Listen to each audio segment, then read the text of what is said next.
sợ ไม่เหมือนสาว សុំទោស มันแพง Chị tớ phần sập nhóm bên này là vì bốn giờ mình đã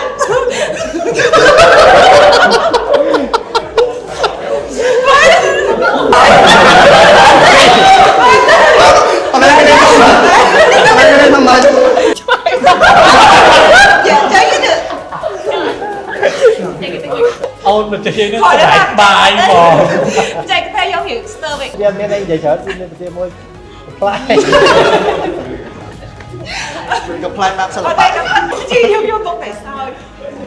ได้บน vô chị lớp chi vô hụt đó để vậy trong trong ខ្ញុំពិតជាអត់ចង់ឲ្យ client គាត់ចង់ឲ្យ product ត្រូវនៅកន្លែងណាដាក់នៅកន្លែងហ្នឹងខ្ញុំអត់ចង់អញ្ចឹងឥឡូវខ្ញុំ example មួយលេគូត្រូវដាក់នៅលើគូដល់អាក្រក់មើល សំណួរដែលសួរពីទូមិញតាក់ទងមួយអង្គុយហើយនឹងឈរយកមួយណា អត់ទេ ឥឡូវចេញមួយទៀតឡា វាមិនមែនជា direct promote ហ្មងអើលើកមុនខ្ញុំដាក់ហ្នឹងមានន័យថាខ្ញុំធ្វើការមួយប្រហែល3 4ឆ្នាំខ្ញុំអត់ទាន់ហ៊ាននិយាយថាត្រូវការលុយត្រូវអត់ចុះឥឡូវខ្ញុំមានសិទ្ធហើយខ្ញុំគិតថាខ្ញុំអាច fight ដើម្បីខ្លួនឯង គឺខ្ញុំចូលចិត្តអ្វីដែល creative ថ្មីព្រោះការដែលយើងថតជាមួយ product ដែលយើងដាក់នៅលើ top ធម្មតាគឺវាដដែល វាដែរដែរ តាមធម្មតាយើងធ្វើការបើយើងត្រូវយល់ពីខ្លួនយើងហើយពេលយើងធ្វើ active បាទ យើងក៏ត្រូវយល់ពី client ដូចឃើញថា what they want ត្រូវអត់ចង់បានអីគេត្រូវអត់ដូច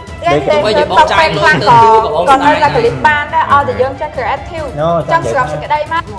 អូនឯងចូលចិត្តពាក់អាវខ្មៅបងអត់ចូលចិត្តអាវអូនឯងទេបងចូលចិត្តអាវក្រហមបង